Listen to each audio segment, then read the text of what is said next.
Perkenalkan, nama saya Petra Yosti Malau, NIM 8369724454, Pokjar Biru Langit Skadau, mata kuliah Praktikum IPA di SD. Dalam video kali ini, saya akan menjelaskan tentang ekosistem dan ekosistem darat.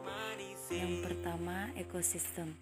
Ekosistem merupakan suatu satuan fungsional dasar yang menyangkut proses interaksi dari organisme dengan lingkungannya, meliputi aliran energi, rantai atau jaring makanan, siklus geokimiawi, perkembangan dan pengendalian.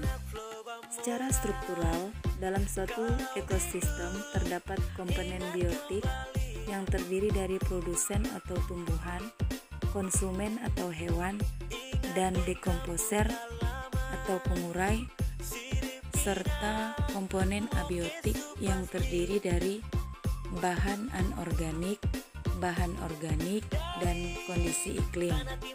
Dengan demikian, setiap ekosistem mempunyai keenam jenis komponen pembentuknya yang saling berinteraksi. Di dalam satu ekosistem terdapat beberapa rantai makanan yang masing-masing dapat bercabang dan dapat berhubungan atau berkaitan satu dengan yang lain. Keadaan seperti ini dapat digambarkan sebagai satu gambaran jaring-jaring yang kemudian disebut dengan jaring-jaring makanan. Organisme penerima energi dalam jumlah yang sama dikatakan termasuk dalam tingkatan trofik yang sama. Tumbuhan sebagai produsen dikatakan menempati tingkat trofik yang pertama. Hewan herbivor atau konsumen primer menempati tingkat trofik yang kedua. Hewan karnivor atau konsumen sekunder menempati tingkat trofik yang ketiga, dan seterusnya. Pengertian ekosistem darat.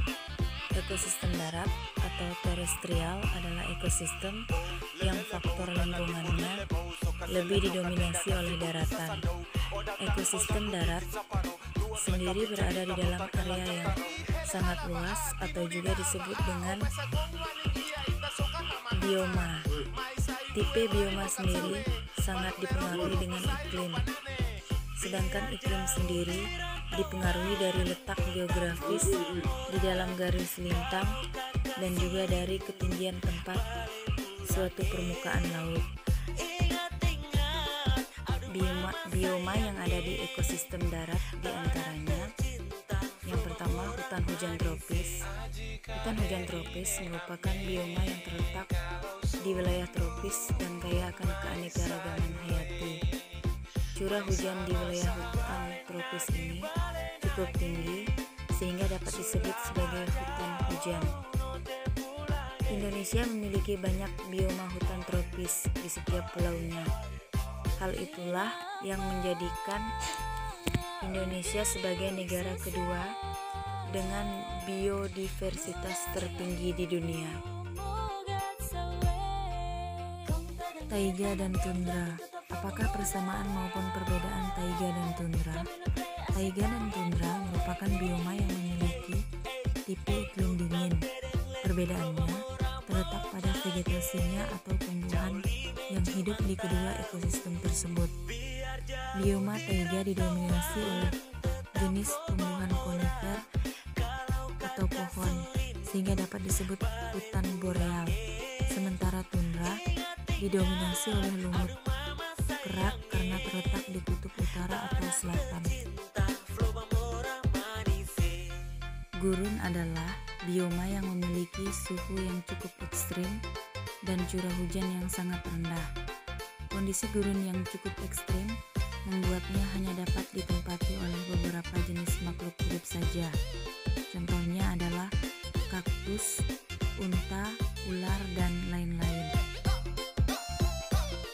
Hutan gugur terdapat pada daerah yang mempunyai 4 musim: musim dingin, musim panas, musim semi, dan juga musim gugur, seperti yang ada di Amerika Serikat bagian timur, Asia Timur, Chili, dan juga Eropa Barat.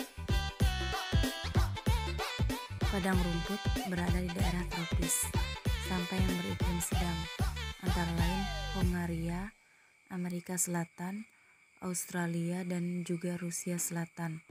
Sedangkan di Indonesia, padang rumput berada di Nusa Tenggara.